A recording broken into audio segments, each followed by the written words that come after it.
আসসালামু আলাইকুম ওয়া রাহমাতুল্লাহি ওয়া বারাকাতুহু। আলহামদুলিল্লাহ ওয়াসসালাতু ওয়াসসালামু আলা রাসূলিল্লাহ ওয়া আলা আলিহি ওয়া আসহাবিহি ওয়া মান ওয়ালা, আম্মা বা'দ। আমি এখন ক্লাস 2 এর ফিকহের ক্লাস আরম্ভ করছি।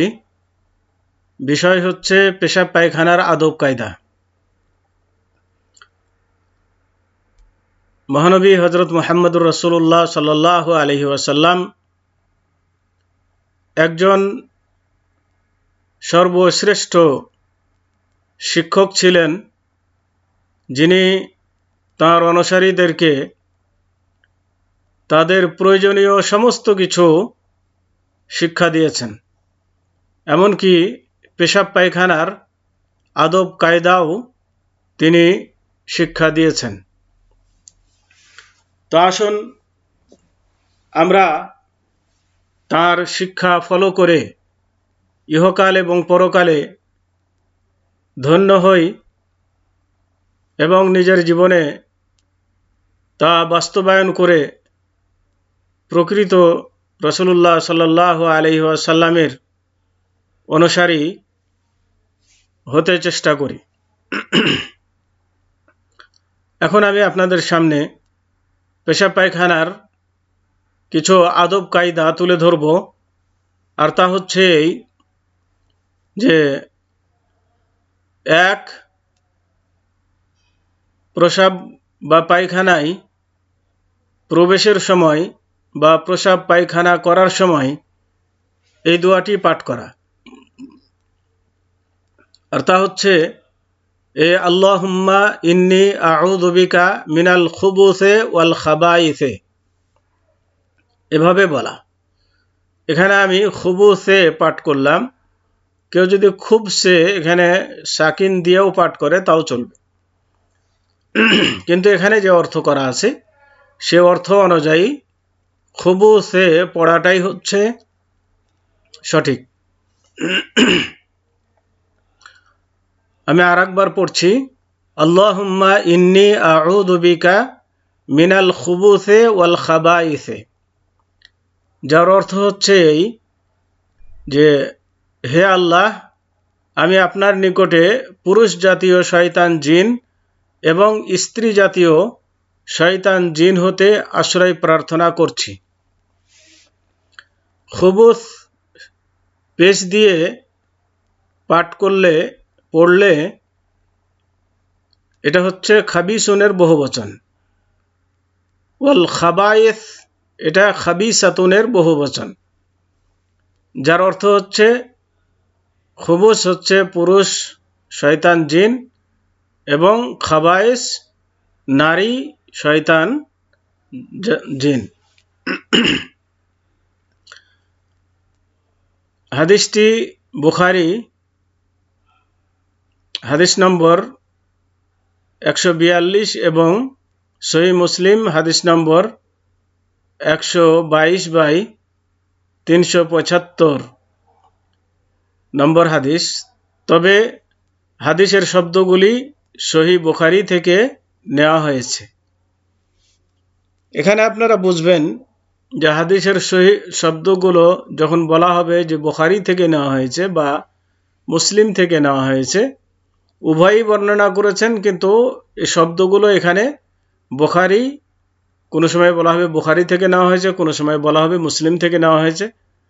তার মানে এই শব্দগুলো হুবাহু সেখানে রয়েছে যেখান থেকে নেওয়া হয়েছে, কিন্তু হয়তো বুখারী এবং মুসলিম উভয়ই বর্ণনা করেছেন, কিন্তু তাদের সহিহ বুখারীতে হয়তো শব্দগুলো একরকম আছে বা মুসলিমে কিছুটা ভিন্ন আছে, কিন্তু হয়তো অর্থ উভয়টিরই একই বা মাফহুম বা ভাব অর্থ একই থাকবে, কিন্তু বর্ণনার ক্ষেত্রে হয়তো কিছু শাব্দিক পরিবর্তন থাকতে পারে। এই জন্য বলা হয় যে হাদিসের শব্দগুলো নেওয়া হয়েছে বুখারী থেকে বা মুসলিম থেকে, এ ধরনের বলা হয়ে থাকে। 2 নম্বর আদব হচ্ছে লোকচক্ষু থেকে অন্তরালে চলে যাবে। তার মানে লোকে যেন না দেখে এমন স্থানে গিয়ে পেশাব বা পায়খানা করবে, কারণ এটি মানুষের দেখাটা এটা হচ্ছে বেহায়াপনা। তো বেহায়াপনা থেকে বেঁচে থাকবে, যার কারণে লোকচক্ষুর অন্তরালে চলে যাবে। এখানে লোকচক্ষুর অন্তরালে বলতে যদি সে খোলা জায়গায় পেশাব পায়খানা করে তাহলে এমন দূরে যাবে যেখানে মানুষ দেখবে না, অথবা এমন স্থানে পেশাব পায়খানা করবে যেখানে মানুষের নজরে পড়বে না। আর দ্বিতীয় হচ্ছে যে পায়খানার মধ্যে, ঘেরা জায়গার মধ্যে পেশাব পায়খানা করা, যাতে করে মানুষ না দেখে।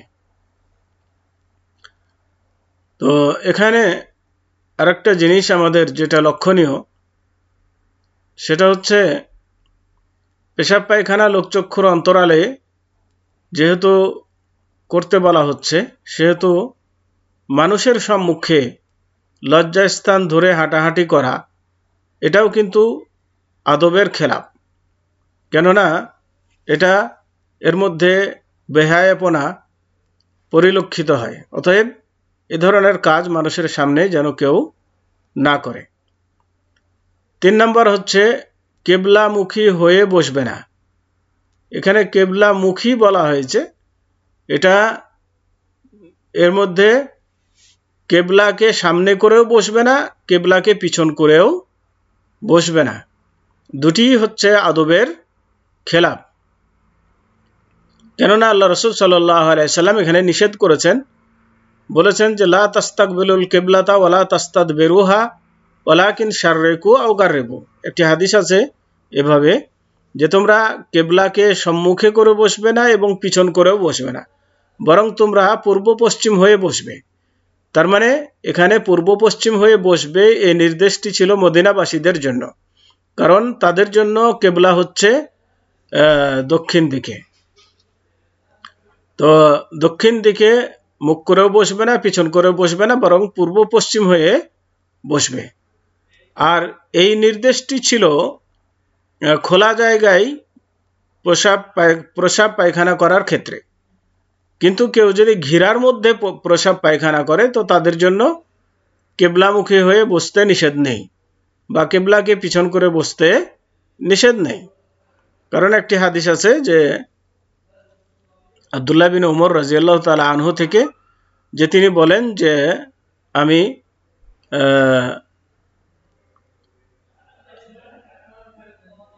আল্লাহ রাসূল সাল্লাল্লাহু আলাইহি ওয়াসাল্লামকে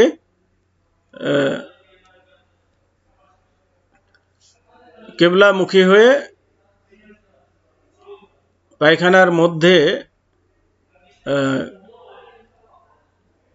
কেবলামুখী হয়ে পেশাব পায়খানা করতে দেখেছি।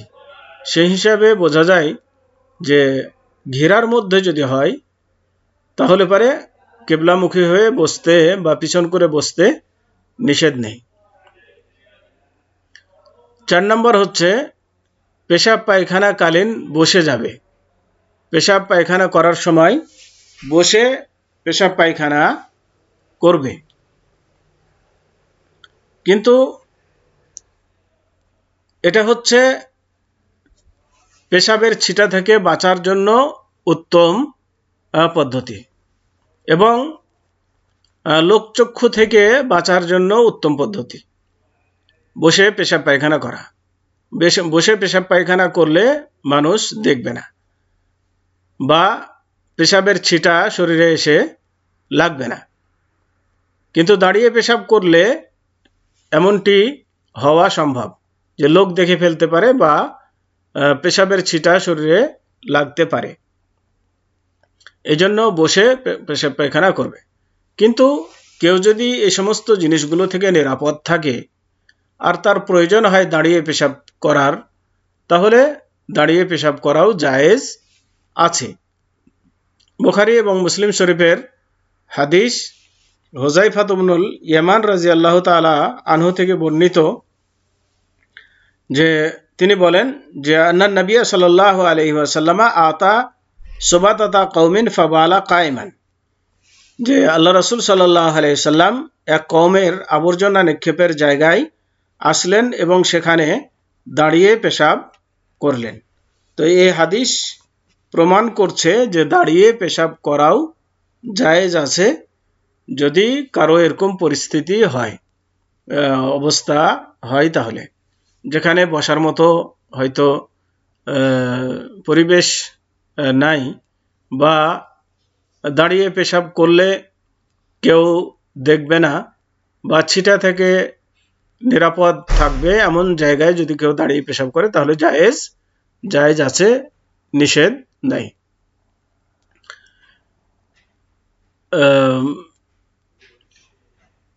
5 নম্বর হচ্ছে ছিটা থেকে সতর্ক থাকবে।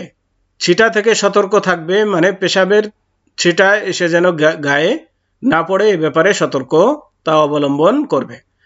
তো এই জন্য কেউ শক্ত মাটিতে যদি পেশাব করে তাহলে সেই জায়গাটি যেন খুঁচিয়ে নেয়, যাতে করে পেশাবের ছিটা শরীরে এসে না পড়ে। কারণ শক্ত মাটিতে পেশাব করলে বা সামনের দিকে যদি উঁচা থাকে এমন জায়গায় পেশাব করলে পেশাবের আঘাত পেয়ে সেই পেশাবগুলো ছিটে নিজের দিকে আসার সম্ভাবনা রয়েছে। তো এই জন্য আল্লাহ রসুল সাল্লাল্লাহু আলাইহি সাল্লাম কোনো জায়গায় পেশাব করলে, শক্ত মাটিতে পেশাব করলে সেই জায়গাটি খুঁচিয়ে নিতেন, যাতে করে পেশাবের ছিটা না আসে, ফিরে না আসে। 6 নম্বর হচ্ছে কথাবার্তা বলবে না, মানে প্রসাব পায়খানা কালীন অবস্থায় কথা বলবে না। কেউ ডাকলে তারও ডাকে সাড়া দেবে না, বা হয়তো কাছাকাছি কেউ পেশাব ফিরতে বসলে বা দূরে কেউ লোক থাকলে বা পেশাবখানার ভিতরে আছে এমতো অবস্থায় কেউ ডাকলে সে ডাকে সাড়া দিবে না, কথা বলবে না, বরং সে হয়তো গলা খাকড়ানি দিয়ে হয়তো এতটুকু বোঝাতে পারে যে আমি এখানে আছি।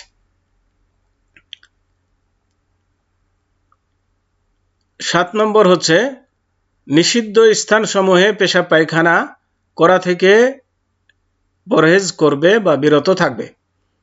নিষিদ্ধ স্থান বলতে যেমন মানুষের মানে চলার রাস্তা, বা গাছের ছায়া যেখানে মানুষ বসে বা ফলমূল পড়ে, বা পানি যেখানে পানিতে যে সমস্ত পানি মানুষ ব্যবহার করে, বা মানুষের উঠানামার ঘাটে, এ ধরনের জায়গায় পেশাব পায়খানা করা থেকে বিরত থাকবে।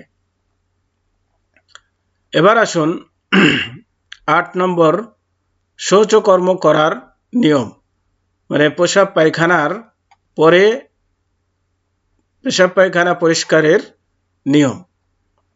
বাম হাত ব্যবহার করা, পেশাব পায়খানা পরিষ্কারের সময় বাম হাত ব্যবহার করবে, ডান হাত নয়। পানি অথবা জমাটবদ্ধ যেমন মাটি অথবা পাথর দ্বারা মলমূত্র দূর করা।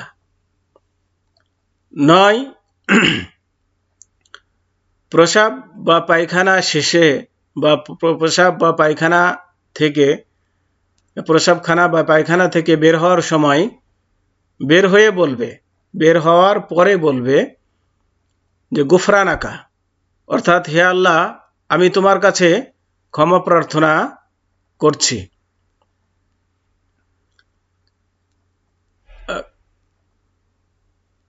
10 প্রসাবকালীন বাম পা প্রসাব বা পায়খানায় প্রবেশকালীন বাম পা আগে রাখবে, তার মানে বাম পা দিয়ে প্রবেশ করবে, এবং বের হওয়ার সময় ডান পা আগে বের করবে। এটা হচ্ছে আদব। যে সমস্ত আদবগুলো আমরা জানলাম, এই সমস্ত আদবগুলো যেন আমরা খেয়াল রাখি, এবং এগুলো প্রসাব পায়খানা কালীন যেন প্রয়োগ করি। আল্লাহ রাব্বুল আলামিন আমাদের সবাইকে তৌফিক দান করুন। এ বলে আজকের মতো এখানেই দার্সের সমাপ্তি টানছি, দার্স শেষ করছি। ওয়াসাল্লাল্লাহু আলা নবিয়িনা মুহাম্মদ ওয়া আলা আলিহি ওয়া আসহাবিহি ওয়া বারিক ওয়া সাল্লাম। আসসালামু আলাইকুম ওয়া রাহমাতুল্লাহি ওয়া বারাকাতুহু।